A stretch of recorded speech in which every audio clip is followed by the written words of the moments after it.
All right. I'm just gonna go and skim through this whole tournament. I'm gonna do every single tournament game for this year. So first off, in the East, we got Duke versus Siena. I like the story of Siena's head coach, formerly from Syracuse, but Duke's gonna smash them. On to the next game, Ohio State versus TCU. This is a good matchup. Both these teams, I feel like, are the type of teams that would give a one seed a scare, especially Ohio State. But I just probably not going to win that game, but still give them a scare. But between these two teams, I think Ohio State's slightly better. I think their guard play is slightly better, so I'll give them the edge here. St. John's, Northern Iowa. A lot of people, well, some people were thinking, oh, Northern Iowa, could they pull off an upset here? No, not here. St. John's is actually an underseeded team, and if you actually look at the metrics, the 12 seeds this year do not favor well against the 5 seeds, so St. John's wins. Kansas and Cal Baptist.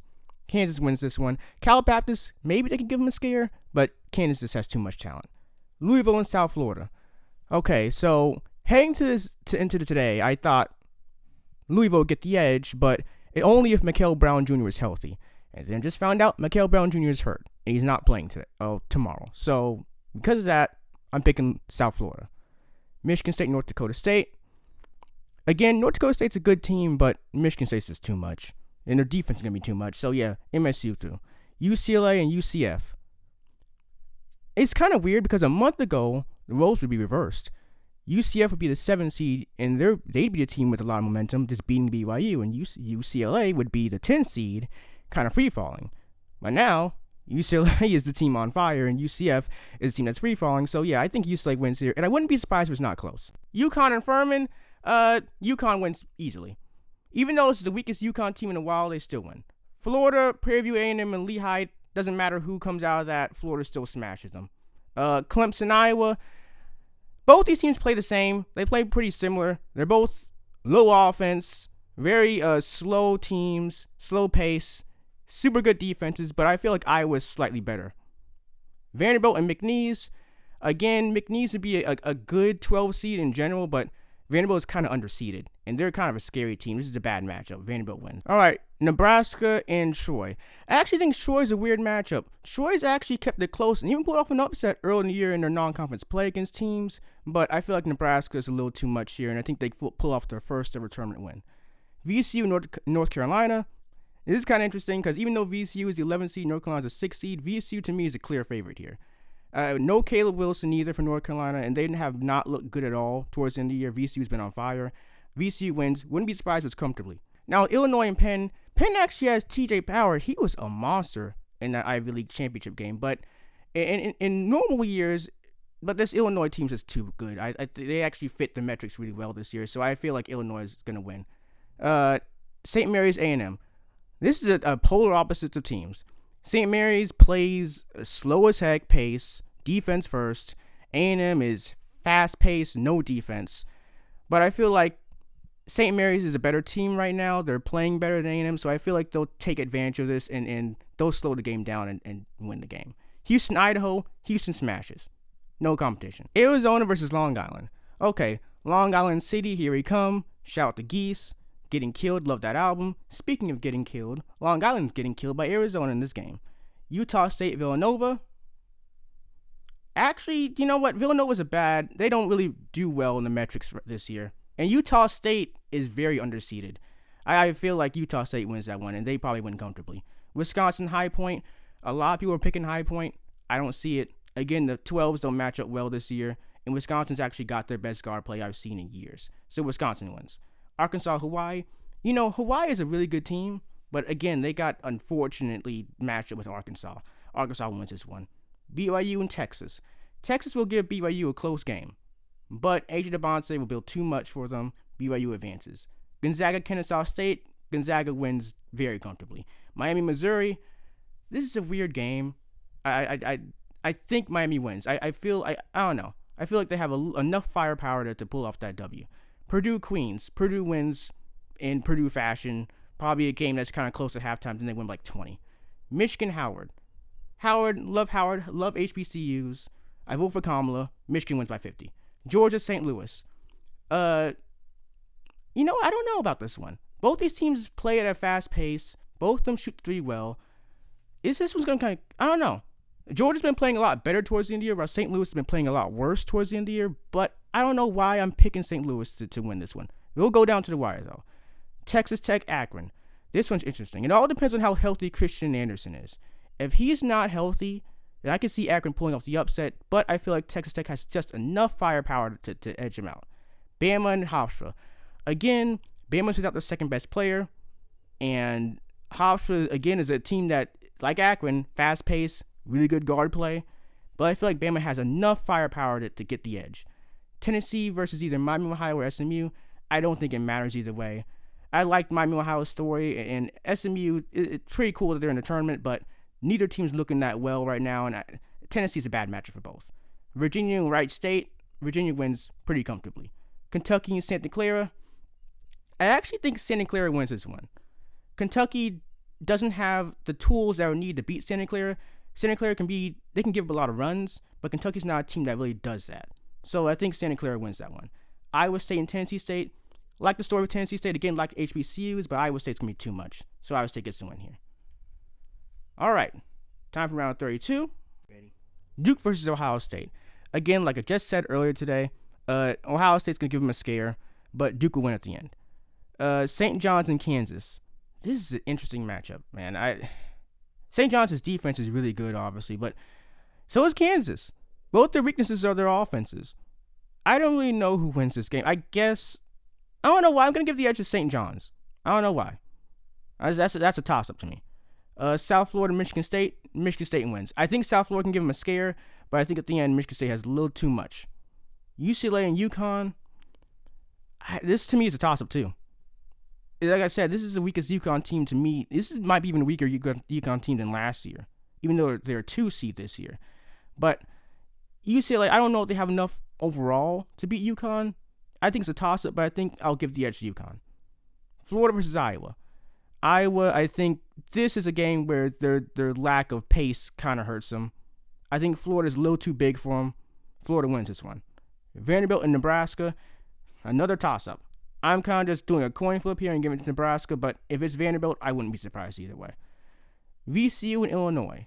VCU's been on fire lately, and I do think they might give Illinois a scare, but I think Illinois, again, they really meet the metrics really well this year compared to previous years, so I'm going to get the edge to Illinois. St. Mary's and Houston. I think St. Mary's plays the Houston style. St. Mary's does not play an offense like that. They don't have any explosion. They're very slow-paced, and I think that matches up well for Houston, so Houston wins. And I wouldn't be surprised if it's not that close. Arizona and Utah State. Okay. Yes, Utah State was underseeded, but I think Arizona just has too much talent here.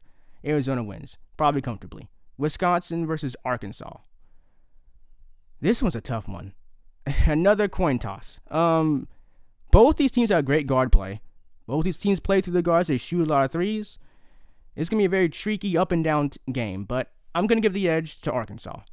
BYU and Gonzaga. I actually think Gonzaga actually looks really good in the metrics, crazy enough, even though they've looked kind of suspect at times this year.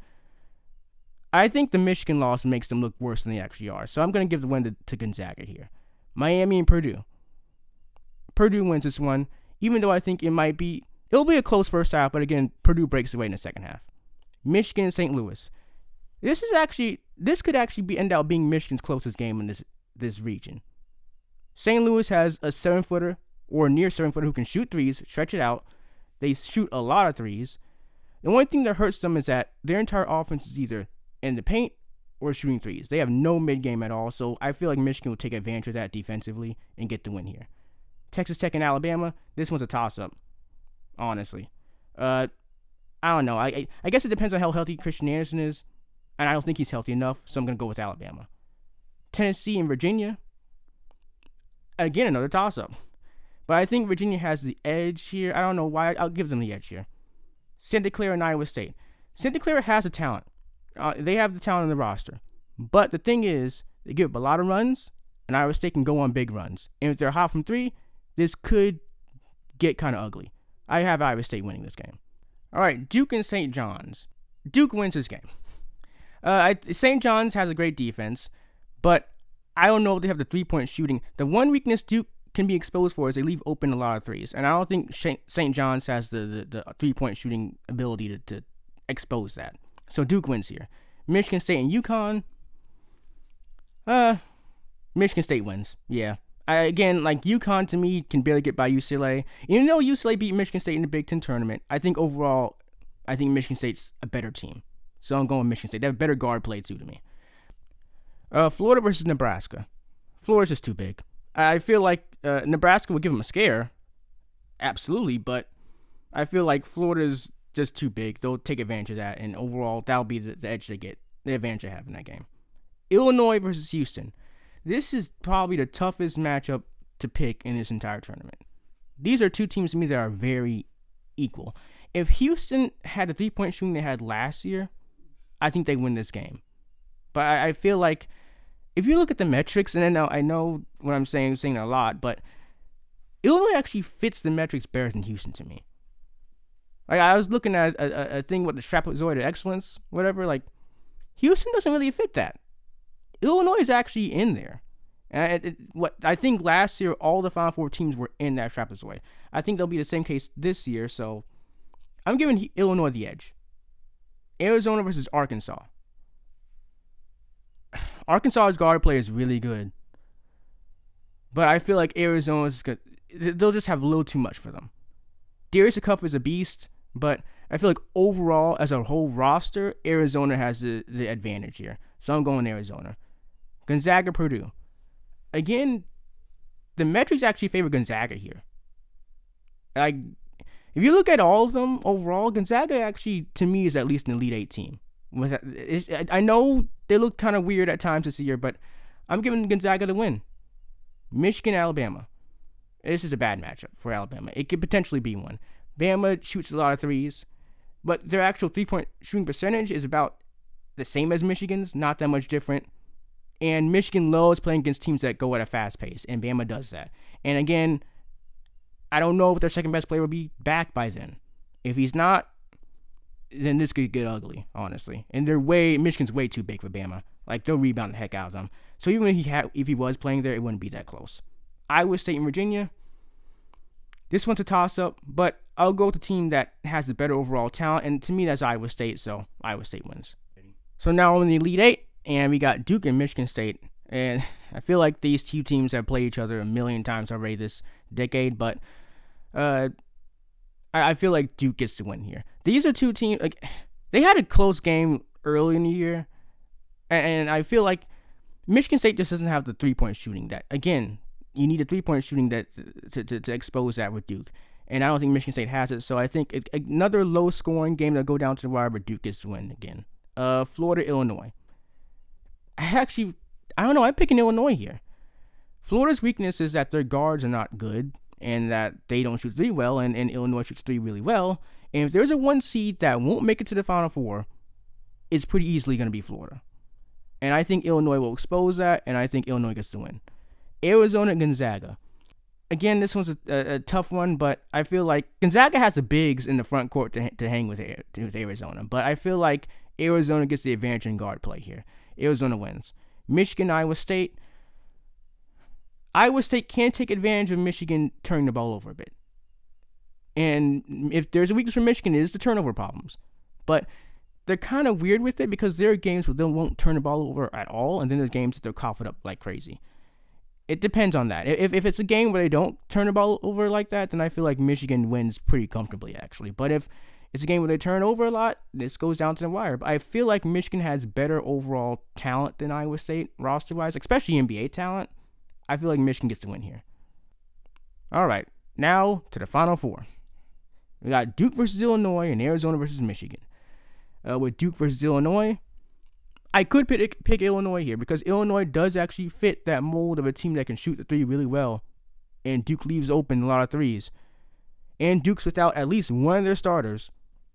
I feel like I trust Duke to still get the edge here. This game is a toss-up to me, but I feel like Duke still gets to win here. I feel like they're still overall as a team too good for Illinois. And as for Arizona and Michigan, this is going to be kind of weird how I do this, but I saw a thing where if a team starts at least more than two freshmen, then they never win a championship. And I feel like at the end of the day, and also if a team's head coach hasn't made an Elite Eight, then they don't win a championship. Michigan's head coach has an advantage with that. Dusty May's made a Final Four. Tommy Lloyd for Arizona has not made it past the Sweet 16. Michigan is very senior-laden. They only have one freshman in their entire lineup, while Arizona has several. Actually, I think they have 3 freshmen starting for them. I think that advantage, experience advantage, and a coaching advantage gives Michigan the win here. And now we have our national championship game between Duke and Michigan. Okay. Their last game was great. Went down to the wire, was pretty back and forth. I think the thing that hurts Duke here is I don't know if Cadeau and the guards shoot the 3 as badly as they did. It wasn't like they were being contested with these 3s. They were having wide open 3s, which they would usually make, and they were just breaking them. I think in a matchup that doesn't happen again. But I also think Duke, without their starting point guard, that does hurt them. And they do actually fit the mold of a team that would be starting at least 3 freshmen. And those don't win championships. So I think those 2 advantages give Michigan the advantage here. I have Michigan as my national champion. So there you go.